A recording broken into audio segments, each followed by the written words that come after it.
Today, we are going to have, you may have guessed, we placed you into some conversation pits. We've already been. Oh, really? Yeah, and you've been conversing, so you've been getting the wheels primed, which is fantastic, and I'm grateful for your willingness to do that. I'm guessing there'll be a couple more latecomers, ladies, so just be eager to invite others over to join you, and we'll proceed. But the topic for today, our theme of the day, the wonderings that we're doing during the season of Lent. I wonder if fairness exists, is our topic. And as I've been preparing for this day in any number of ways, and all the different things that go into thinking about planning for worship, and thinking about the conversations that we want to be having around our education time, and even what was planned for our confirmation curriculum today was all sort of geared at this wondering and thinking about fairness, because our gospel story today, who here was not at worship?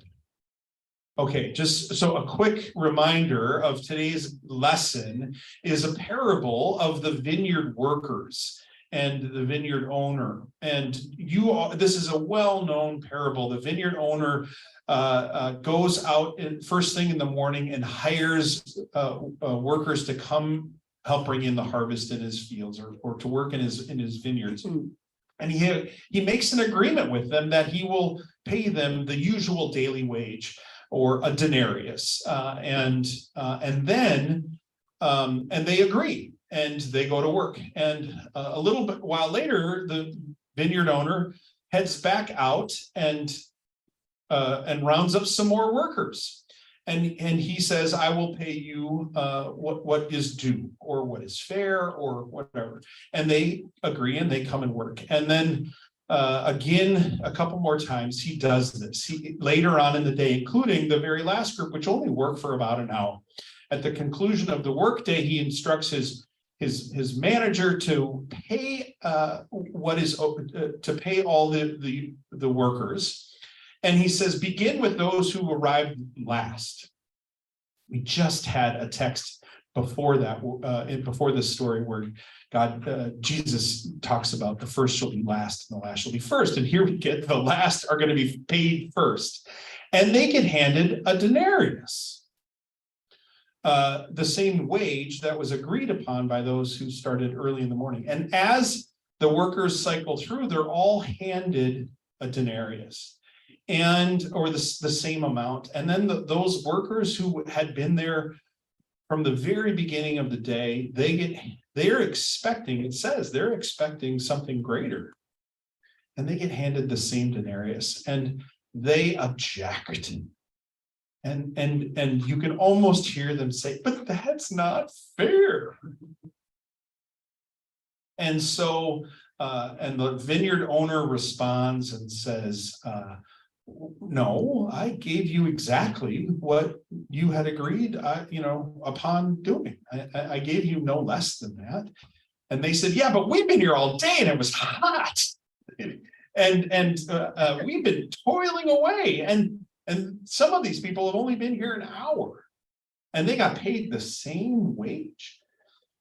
And the vineyard owner accuses them of being jealous of his generosity. Are you jealous of my generosity, that I am able to be generous in this way? I can give whatever I please. And so we're left with this wondering, what is fair? And in a parable, we've talked about parables. Steve did a great session for us on parables. Like, what does this make you think about?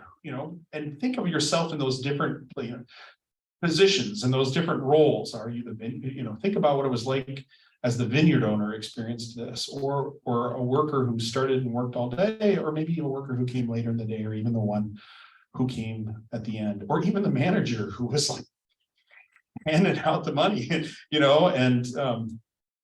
so what would that be like? And why? What was on it? And so we unpack this parable, and it got us thinking about fairness, and how much fairness drives our sense of being, and how it contributes to this ethic of fairness that we all hold on to.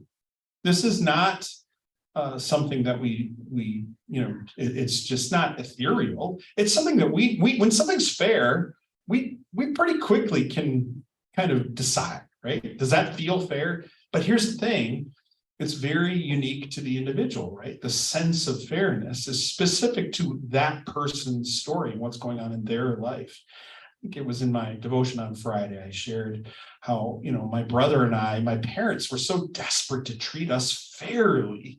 There was this really strong ethic of equality. If there were 4 wrapped presents under the Christmas tree for my brother, you can, count that there would be 4 wrapped presents for me. And not only just the number of presents, but the relative, items. If there was a book for him, there was a book for me. If there was a sweater, there was a sweater for me. If there, and this actually continues to this day to talk about, because they're not, my parents have maintained this really strong ethic of fairness, and it's definitely shaped some of how I view the world and how I think about my own parenting. But I didn't really read a lot. I didn't really enjoy reading the way my brother did, right?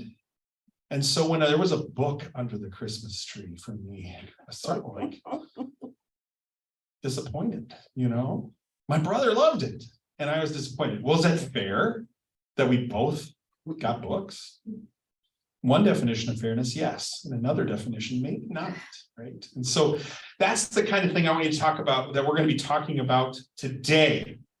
So, and then in particular, the subject matter we're going to talk about is around student loan forgiveness, because this is something that's just sort of in our in the milieu of what's going on in the world around us. And I really appreciate when our congregation is willing to tackle and take on contemporary subject matter that really is at the heart of our day-to-day life. And there's a lot of conversation around student loan forgiveness right now. It was just in the news this week because the Supreme Court heard arguments and 2 cases that were brought forward that are challenging the White House's current plan and proposal to relieve a significant amount of student debt. And I've got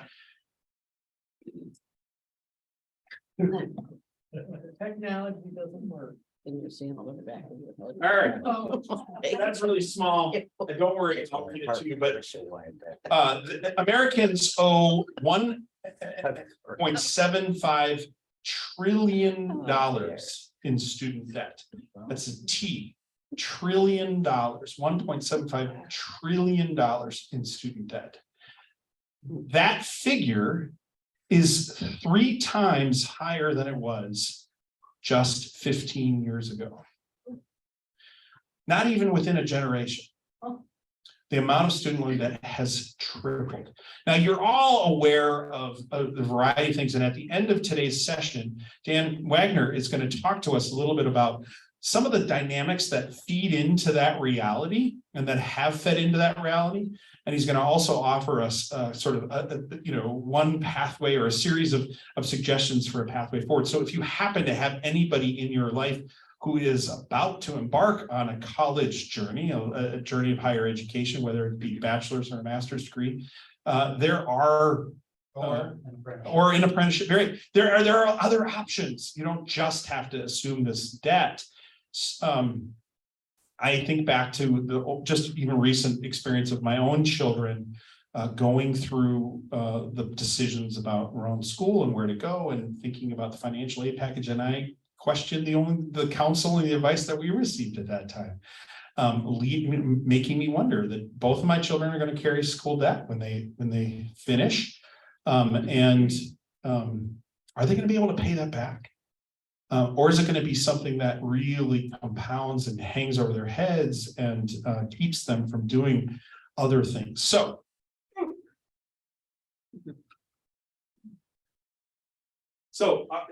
as you can tell, discuss. So quickly in your tables and in your discussion pods, go around and just quickly introduce yourself and then share with the group, how did you pay for college if you went to college or graduate school?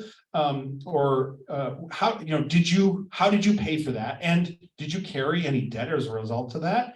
And how did you pay that off? If there's any stories of that, or how about your kids or your grandkids? Just a quick summary, only take about a minute per person. We really don't want to spend about 5 minutes in this section. Okay, so just go around really quickly. What experience maybe you have in your life that relates to this question of student debt? Go ahead.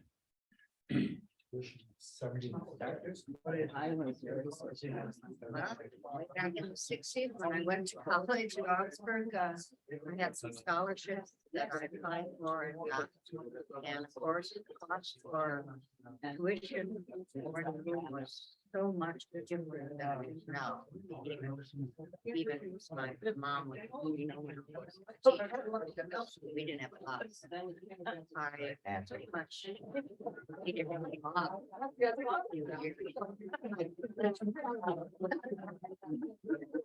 was blessed.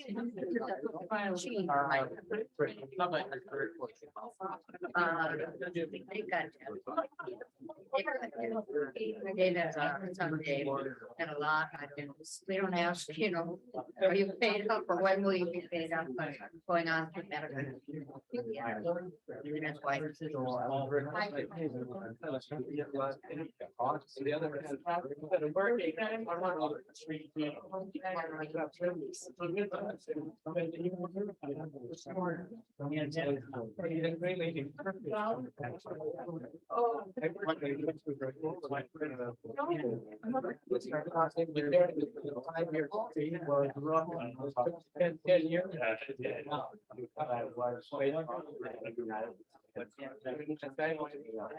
I was at a job, job. I had a work study.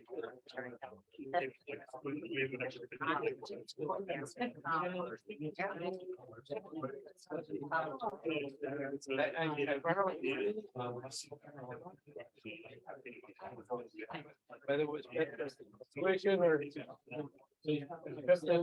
part of the spring.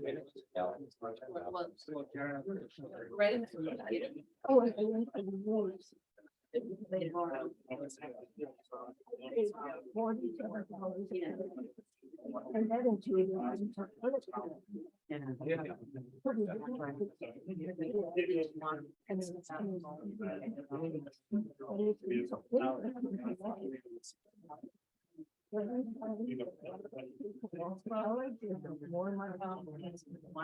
First of all, there was when I was for my daughter, I got and then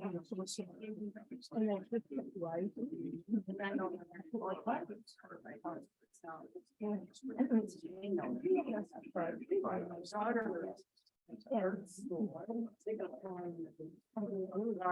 And I know Parents paid for my college and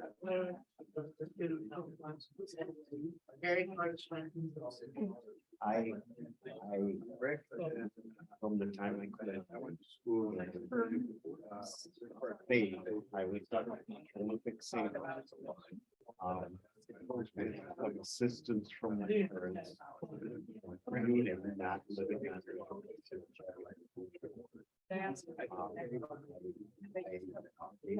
College. Work.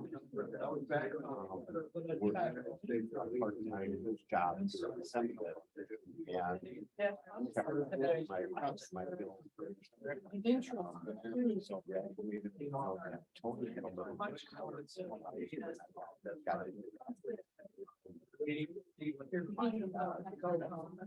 He's not.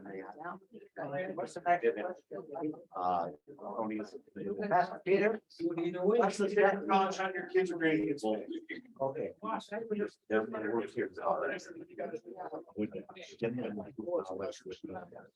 Care about And we lived off my income. And then Tony was.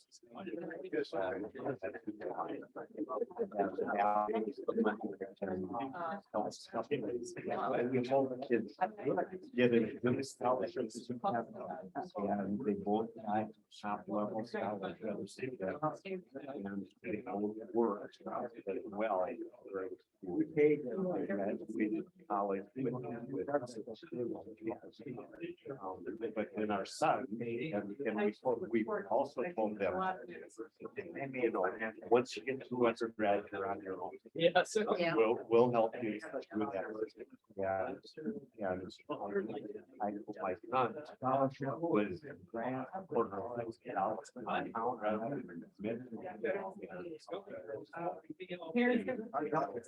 but we also know that he's himself living. But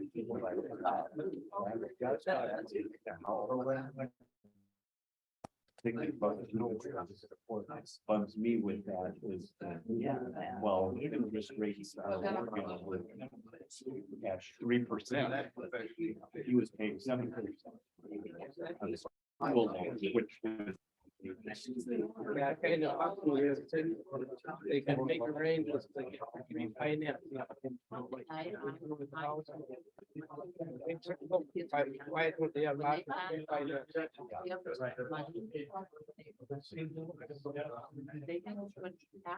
My first 2 years of college. Used to be.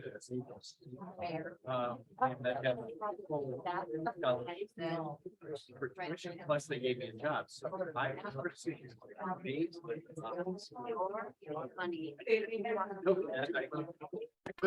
In the school and I paid for college. And I went and I got a great scholarship. I had to take loans for that. But I paid my dues for 3 years. And he went to graduate school. I went to. We had debts there. Seminary graduates.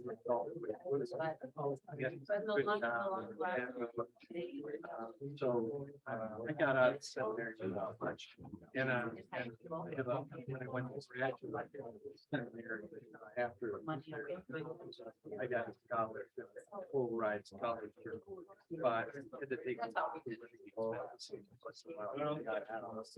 it's nothing compared to my daughter.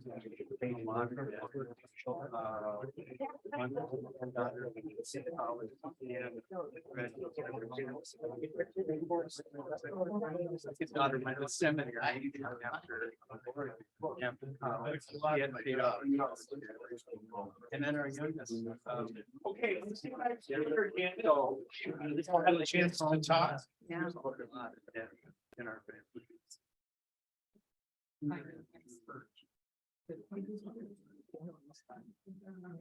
I had my parents. My mom's so.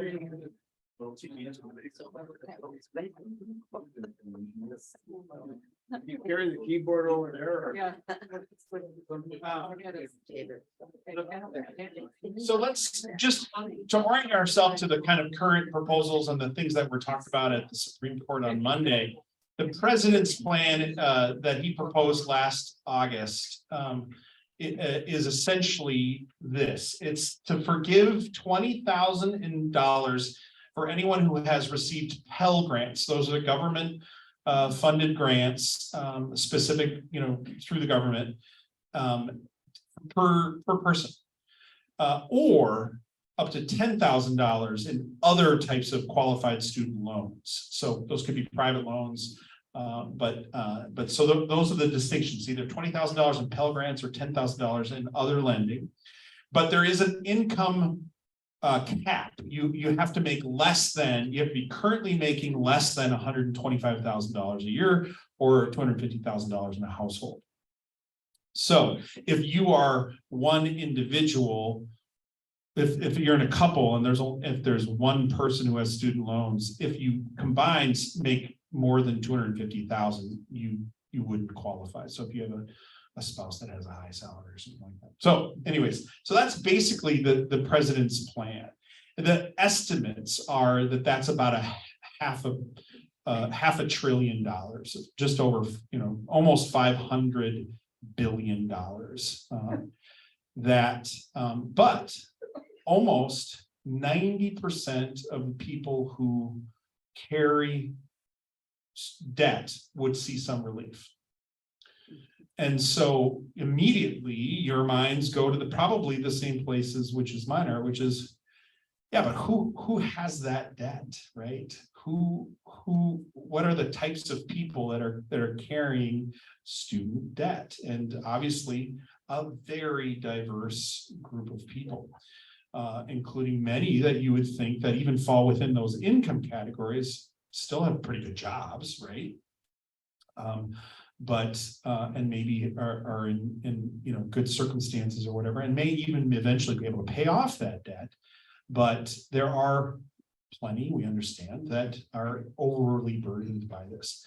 Hundreds in the $100,000 plus range of carried student debt. And so anyways, so that's the plan. Gus, do you know something about that? Well, just a clarification, a grant is a gift that does not have to be repaid. So if somebody received a Pell Grant, that was just a gift. So my assumption, and I don't know for sure, is that if you got a Pell Grant, you had to be under a certain income to receive that. And so they're probably using that as the screening to determine whether you get 10,000 or 20,000. I think you're absolutely right. Yep, exactly. Yep. So there are pros and cons to these arguments, multiple. I want to run through 3 pros and then have you talk about why this would be a good thing. Why might this be a good thing based on our understanding of the world around us and the society that we live in? Pro number 1, student loan debt is slowing the national economy. Forgiveness would boost the economy, benefiting everyone. Oh, I got that right. Yep. Student loan debt slows new business growth and quashes consumer spending. The Federal Reserve Bank found a significant and economically meaningful negative correlation between student loan debt and the falling rate of new small businesses. Such debt can make getting a business loan difficult. So people with student loan debt are less likely to open businesses, and the effects snowball from there. Fewer small businesses mean fewer jobs and less economic output in consumer spending, which in turn means lower national income and slow economic growth for the country. The president is claiming an authority to institute this or to do this work based on the HEROES Act, which was passed after 9/11. Because it's in response to a national emergency. This is still, we're talking about economic stimulus post-COVID pandemic, right? And so by relieving this debt, one of the expected benefits would be increased economic activity, of course, and in the form of small business investment. We're not talking about corporations, we're talking about small business. Somebody wants to open a restaurant. Somebody wants to, get their idea going. Number 2.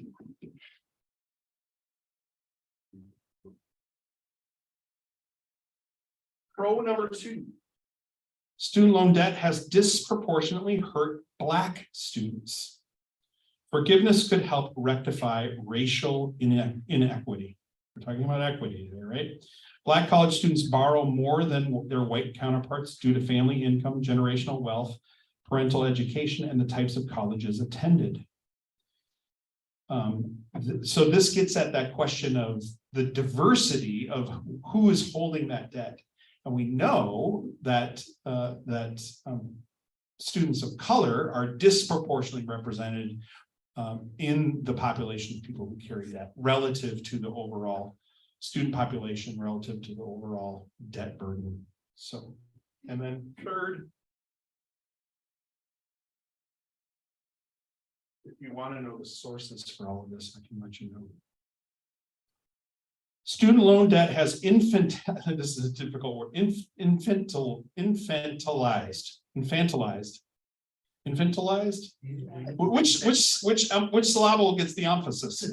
Whatever you choose. Infantilized a generation or more of Americans, preventing them from achieving milestones such as getting married, buying a house, or saving for retirement. Discharging such debt would help foster a healthier, more productive, more socially constructive citizenry. For women with bachelor's degrees, each increase in $1,000 of student loan debt decreases the odds of marriage by 2% per month in the 4 years after graduation. You want your granddaughters to be married, apparently. You got to pay off their student debt. Wonder why that isn't true for grandsons, right? Student loan debt prevented about 400,000 people from buying homes between 2005 and 2014, which accounted for 25% of the decrease in home ownership. So economists who study, homes as an important measure, home buying and home builds and all that stuff, 25% of that's related to student debt alone. The 25% of the decrease in new home ownership. Okay. That's enough on those. Now, talk.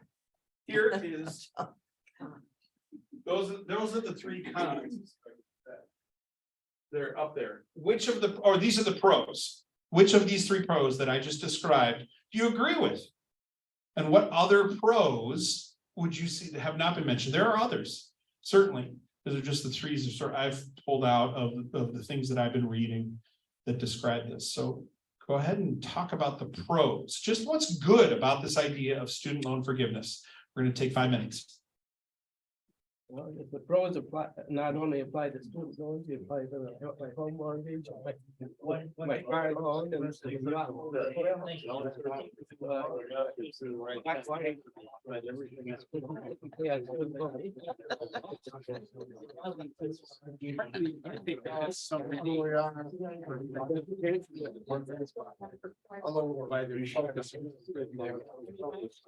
more than you can make. I think that was a part of it. I think you know, if I didn't make the promise, I should have my campaign. Yes, yeah, do that. part of it. But we're actually, I think all three of that. Because I have children.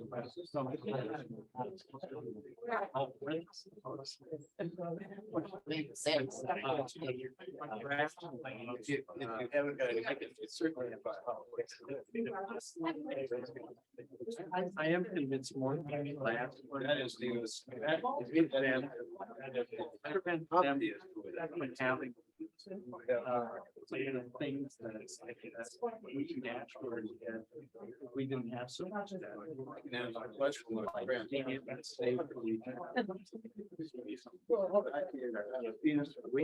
Only enough once. That's what I do.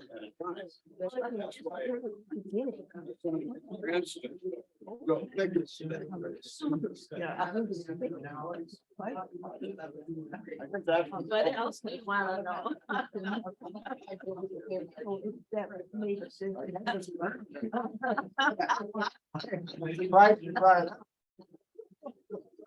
Don't you know how many applications? Well, I would think that the student.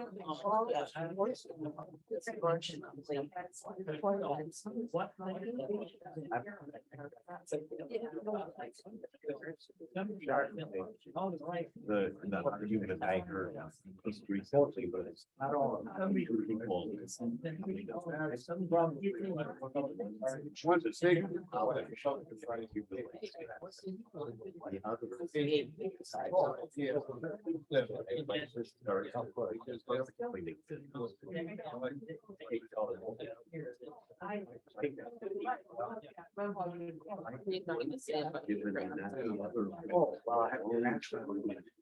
It's burning. I'm supposedly agreed with that. Causes clause to believe. At the same time, it's down. These realities But I think. Yeah.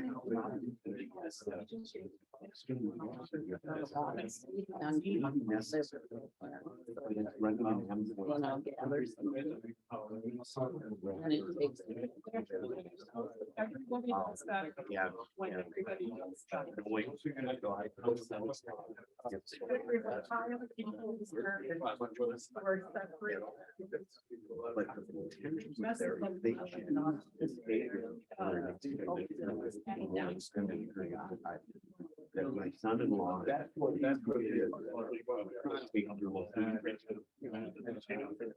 If they're citizens.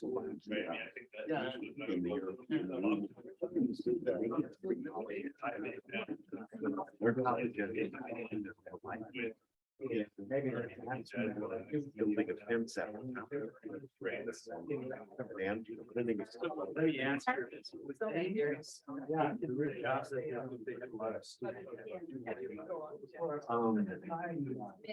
gonna be paying.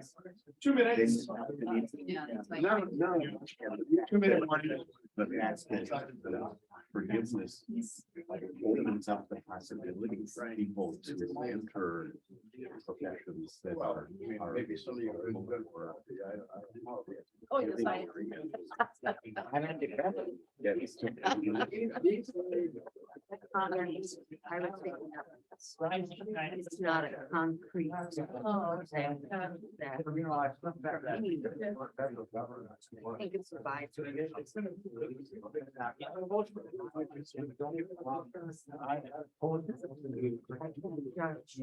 How many are going to take advantage of? Well, I mean, no.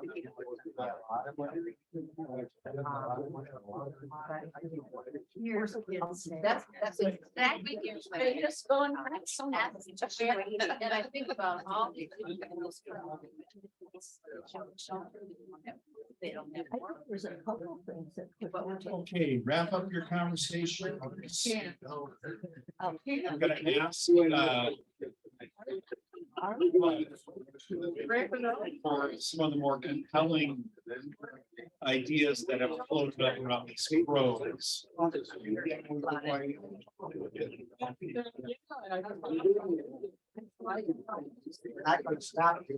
I know, okay. Well, I'm just curious, of the 3 that were listed, just raise your hand if you think this is a compelling argument. And so I'll name all 3, and you can raise your hand 3 times if you want, but the first one was student loan debt is slowing the national economy. Forgiveness would boost the economy, benefiting everyone. Raise your hand if you think that's a compelling reason to do this. Okay. Student loan debt has disproportionately hurt Black students, and forgiveness would help rectify racial inequity. Strong responses there. Student loan debt has infantilized a generation or more of Americans, preventing them from achieving milestones such as getting married, buying a house, or saving for retirement. Discharging such debt would help foster a healthier, more productive, more socially constructive citizenry. Raise your hand if you think that's a compelling argument. So these are 3 strong pros. What other pros, the reasons for this, did you hear that were a compelling, that you would be willing to share? Allowed. Jim's got one, or Jim's being goaded into sharing his. Carol thinks it was found, Jim, so. Mental health. For mental health reasons, just the release of debt, right? And that would be true of all kinds of debt, especially consumer debt, but this sort of student loan debt, which is this decision that gets made when you're 18 years old, 19 years old, 20 years old, that's still hanging over you when you're 40. Like, think of the weight of that. How many of you, think every decision you made when you were 18 was great? Yeah. How many of you aren't scary? Right. Okay. Michael, all right, on another pro or to that point? Very cynical one, which could be used against us, but it encourages a wave of young voters to vote progressive rather than. So, right, so there, and don't think that this proposal that was brought out in August wasn't political, right? Of course it was. And that it's important to be called out. But the truth is, when our politicians do the things that they're been elected to do, which is make proposals about different things and try and get new legislation passed and handle programs, it's always political. It's always political. That's the dynamic that's at stake. And so, not to defend, I'm not taking sides here, but now, are any other pros? Eddie, what would you say? Additional Yeah, is that it will increase the affordability of going to college to many families. yeah. Increasing affordability for folks to go to college. How will this kind of a loan forgiveness program impact how colleges and universities behave in the future? How are they imagining their funding? We've already seen dramatic shifts just in the last few years. My graduate school alma mater, Luther Seminary, within the last few years has waived tuition. They have decided to tap their donor base to fund tuition. There are still expenses associated with going to seminary. It's not, you still have to live your life. You still have to, provide for your family and, and buy your books and have a place to live.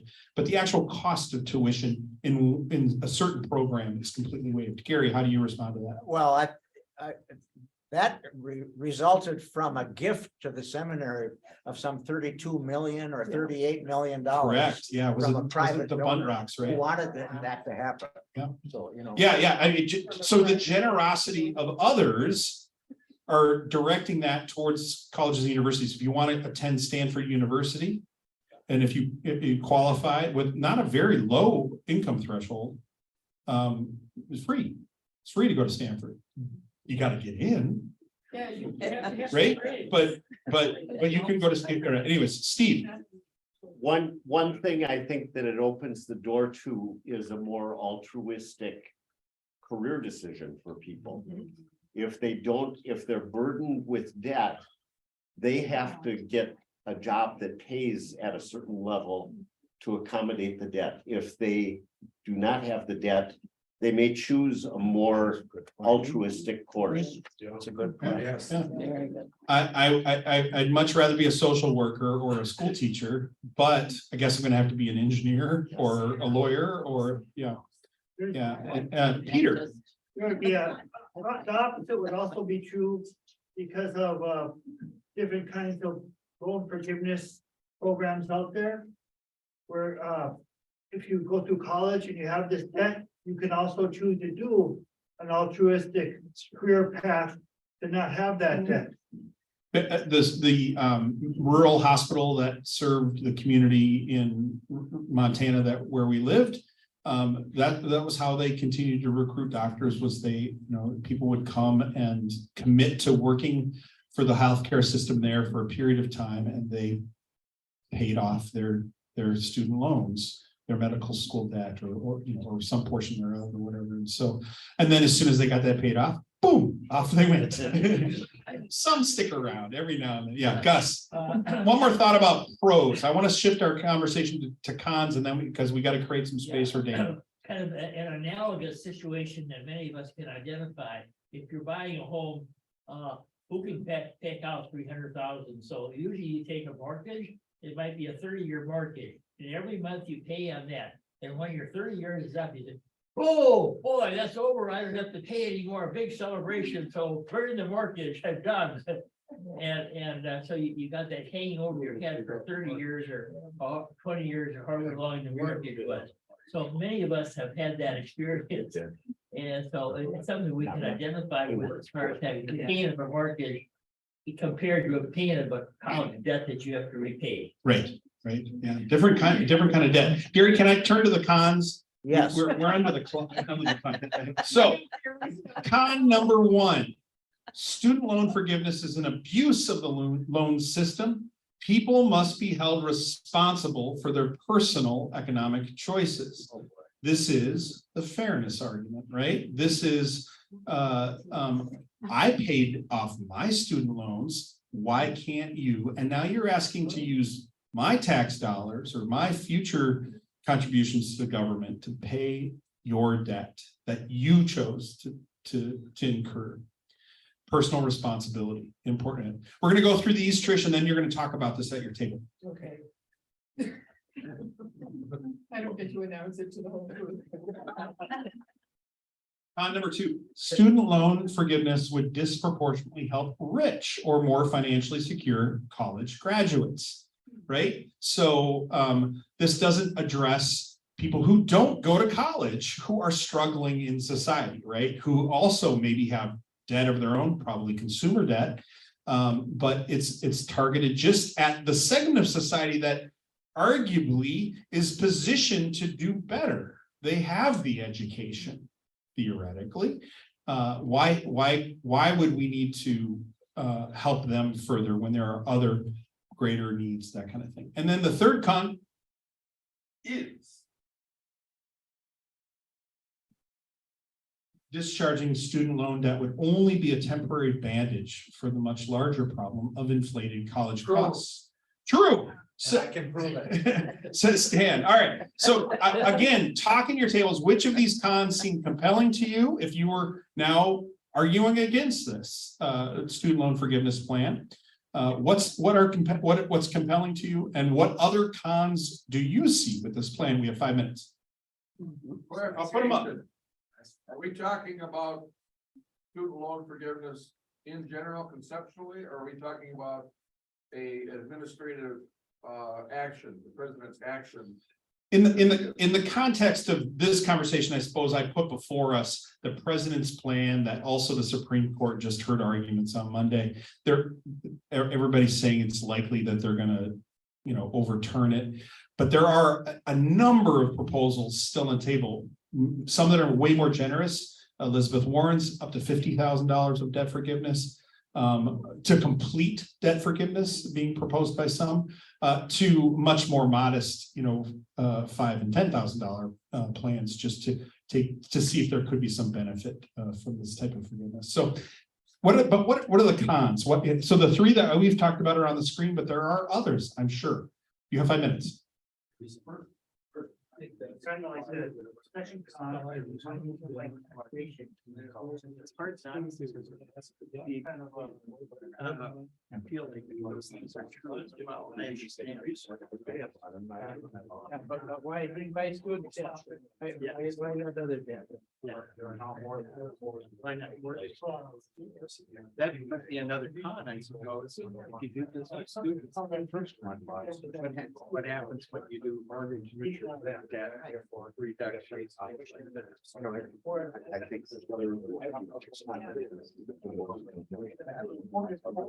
Repeat that one again. What is it? Would be a temporary for a much larger problem. Down my mind that this college has been later because of how easy it is to get these good. I think that's about I also think that there have been huge changes in staff.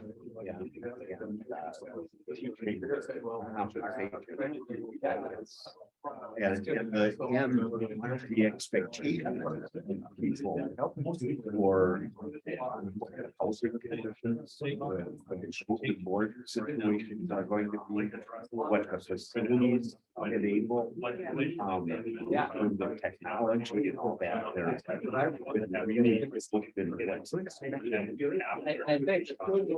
I think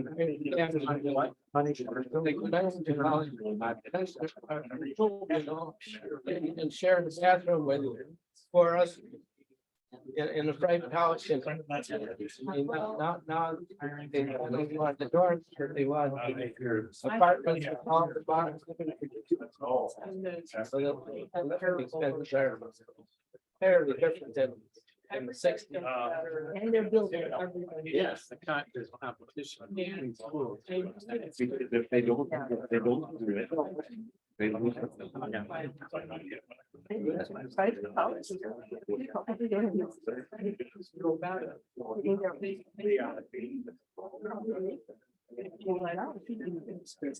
Oxford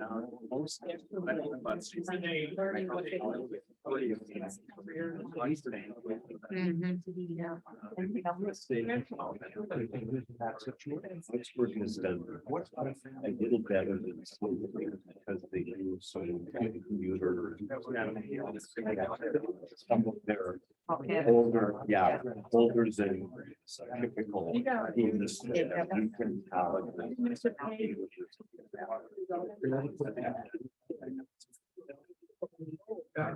One minute, 1 minute. 1 minute.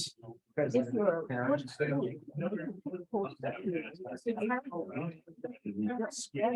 What's the price? One of the, ones that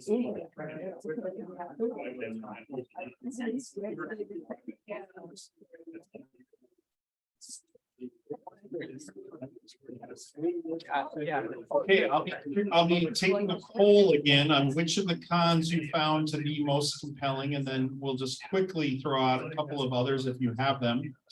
And then we're gonna hear from Dan, who's got all the answers. He prepared, he went digging and he found all the exact answers that we've been looking. So. See the zero there? That's what you pay for college, is follow these suggestions. You can, yeah, you're all gonna wanna get signed up for college after you're done with hearing Dan's speech. Absolutely. So raise your hand if you believe it is a legitimate con that student loan forgiveness is an abuse of the loan system and people must be held responsible for their personal economic choices. All right. How about student loan forgiveness would disproportionately help rich or more financially secure college graduates? Yeah, there's a little bit more agreement there. Discharging student loan debt would only be a temporary advantage for the much larger problem of inflated college costs. Raise your hand if you agree with that. That's it's a fact that you guys have that opinion, but it's also yeah, I mean there's a strong commitment. What other cons to these proposals or these ideas, especially the president's proposal? Michael. Well, with the president's proposal, I think it sets a dangerous precedent for the scope of executive authority. The hand that So it's a process the problem. hand that gives it could be the hand that takes it Yeah. away. The next president could make a Right. corporate giveaway. Yeah, absolutely. That was the Supreme Court focused in on right away on Monday was this is an overreach of the HEROES Act and yeah, so Andrew. Somebody. I was just saying this comment kind of ties into your second, and it's not really like an argument to not do student loan forgiveness, but maybe a separate program, but the current, proposed $10,000 and $20,000 forgiveness does not include forgiveness for private borrowers. It's only for federally. It's only for. This is federal debt. loans. Yeah, this is So held one of the debt held by the US government. Right, that's one of the arguments that the Supreme Court is hearing is that people don't think that it's fair that there's private loans are not forgiven. Right. And people who have refinanced or whatever their federal loans into a private. Yeah, I mean, Bjorn's college debt, the finance office was like, well, and here are all the private lenders that you can get signed up with. And, so, yeah. All right, any other cons of compelling? Rick, you shot your hand into the air, but Andrew made your point for you. Okay, so Steve, last word, and then Dan gets the mic. Connected with these, I think it's running an ambulance at the bottom of the cliff rather than a fence at the top. That's a great And, right? and I think the, my kids or my daughter and son-in-law don't make much money as missionaries. But living in Slovakia, if they live there for an extended period, my son-in-law and 2 grandkids will probably become dual citizens. And their college, our grandson's college, would then be paid for as part of the European Union. Wow. Oh, in the EU, right? Yeah. Yeah. And so Yeah. I think we're missing. Yeah, my nieces are deeply contemplating relocating to Germany. Yeah. Where they both have spent time and they're thinking because they imagine graduate school in the German education system. All right, Dan Wagner has been, let me turn off the screen. Has been waiting patiently to tell us everything.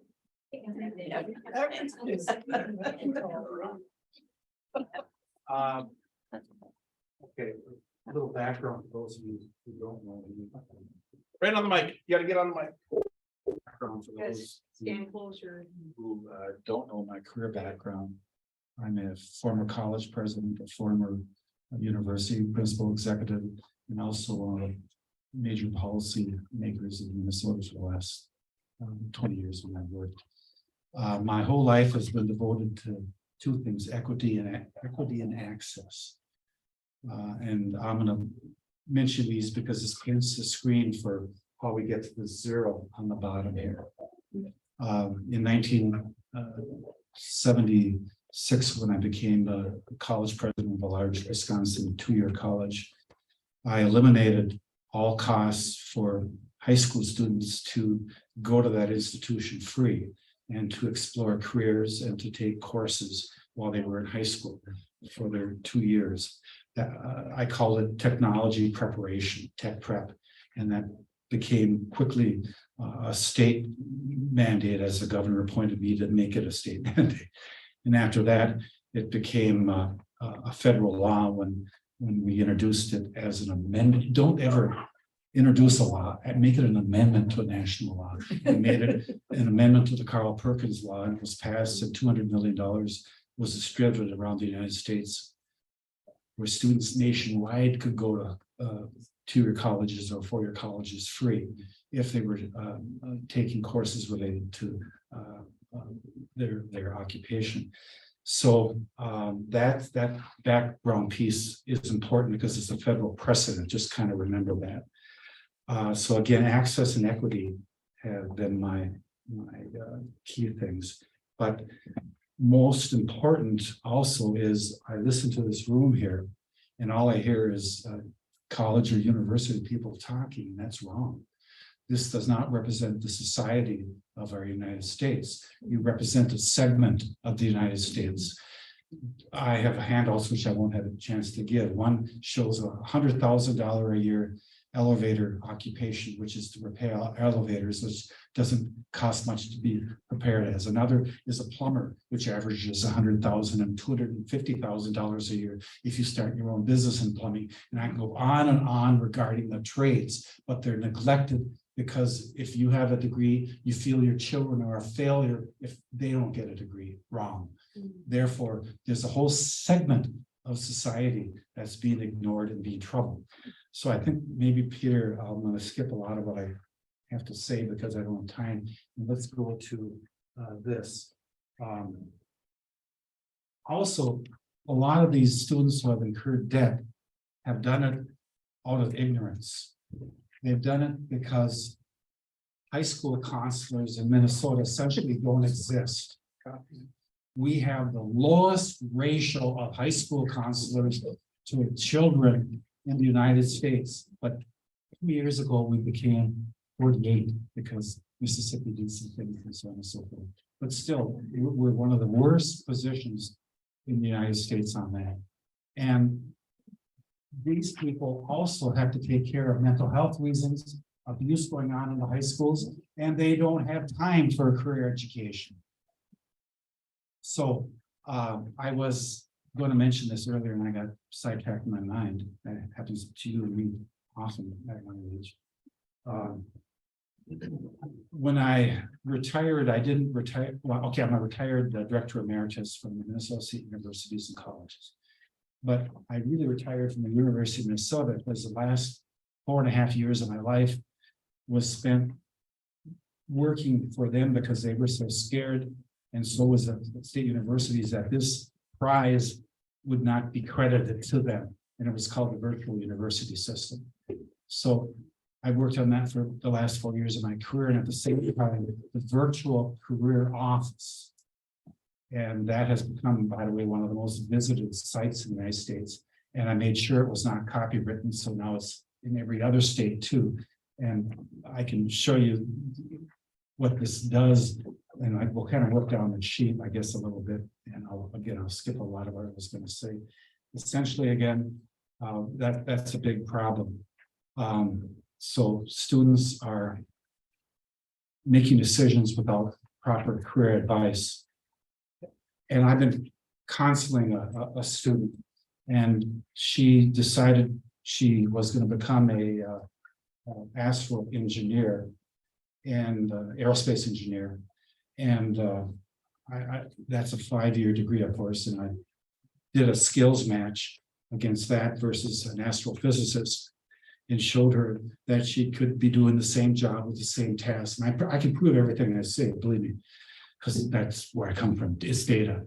And she decided to go instead of for 5 years, for 4 years, and that knocked off $440,000 a year from her college costs already, because she was making the proper career choice. Okay, moving along. And that can be found on CareerWise, Men's State, that type of data. And it's true, making a career choice is not your biggest decision in life, because you're going to change your job titles probably 12 times in your career. I've only changed my job titles about 4 or 5 times, and my career only twice, between government and education. A lot of other people have a lot more than that. And then another thing that's an important thing to do while you're in high school, and I did this because we already got now free college for vocational students, basically students in Michael, you're aware of that, in tech prep. So when I got to Minnesota, I decided I'm going to do it for every high school student. So a friend of mine with the university and we collaborated together, and we got Governor Perpich to introduce it. He was a powerful man, by the way. Many people don't like him, but he got things done. And we got the high school options bill passed, which means right now, if you're a high school student, and if you don't take advantage of this, fine. But on the other hand, right now, over 1 million Minnesota students have taken advantage of it since it was passed in 1984. Over 100,000 of those students have got an Associate of Arts degree, which means that's 2 years of university, free. Others, unfortunately, aren't aware of it. Why? Because we don't have high school counselors. And that to me is tragic. Going on then, university and college selection. This is very important, and you have to look at the data that's available when you make that. And I'm running out of time, so I'm going to show you how you can go to college free, and I'll pull this out. I know, I'm just kidding.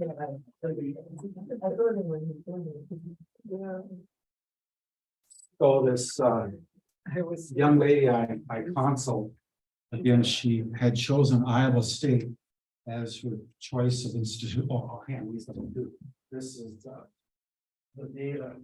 I'm not just making this up. I don't have too many, but this has all the costs of universities compared to one another, and how much less some are than others. So the first choice was to get her out of the 5-year program into a 4-year program, and that very quickly picks up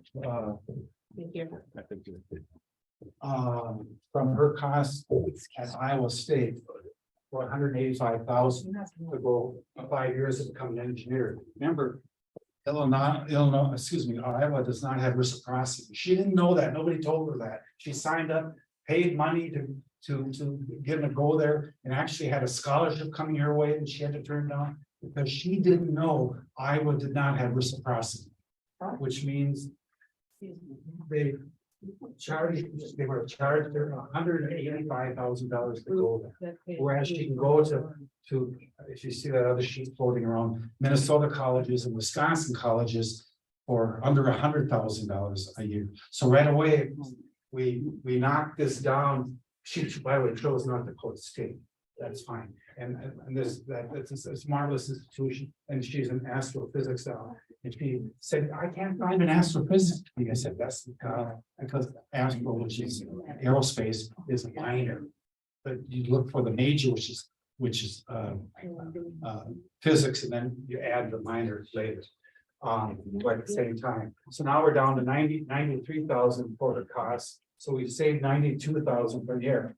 And then she didn't realize she was a first gen student, which means her parents hadn't gone to college or university. So there's a quick $10,000 she picked up as a scholarship. So now we come down more. And then referring to the grants that are available, we've got this 185 down to 63,000.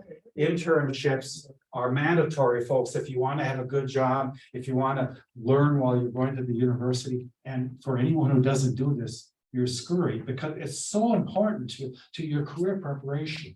So that is here. And I should, by the way, before you left the room, I should have exempted physicians, because there's no way doctors can get out of a $200,000 debt. We know that. So next, and this is very common. Two grandchildren of a friend of mine received a free gift to go to North Dakota State University because they were going to work for the company when they graduate. And this is true for probably, I can't give you a percent of how many companies, but it's all around the country right now, because they can't find workers. So you can't find them, they will find you. They will recruit you while you're in the institution. They'll approach you and they'll say, would you want to work for us? If you are, we'll pay for the rest of your university and it will be free. And this is common. This is not unique. It's common right now. So between those type of facts and a lot of other things I could have presented, there are ways for university costs to be cut down, but in the medical area, there is no way. There's none, because the hospital is not going to hire you and pay for your education. There's none. So you got to exempt that. But in the other areas, it can be engineering. Another person was a salesperson. He was in marketing, and Hormel hired him and paid for his tuition because they wanted him to be working in their marketing department. Things like that, they're everywhere in the college, and not just North Dakota State, the other ones I mentioned too. So when I make the statement, it's important for you to have your children and your grandchildren receive guidance. And if they're not receiving guidance of a proper career choice, they're going to be in trouble. They're going to be making some mistakes. So that's one of the major issues behind this whole thing. And if we get past that and start building that up, we'll do a lot better. They'll make proper choices. So I'll cut off the last 10 minutes and tell you that's what it's all about.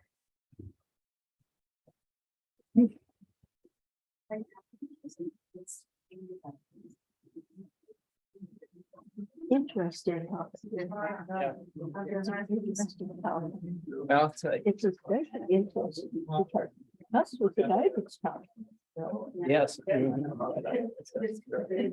But you're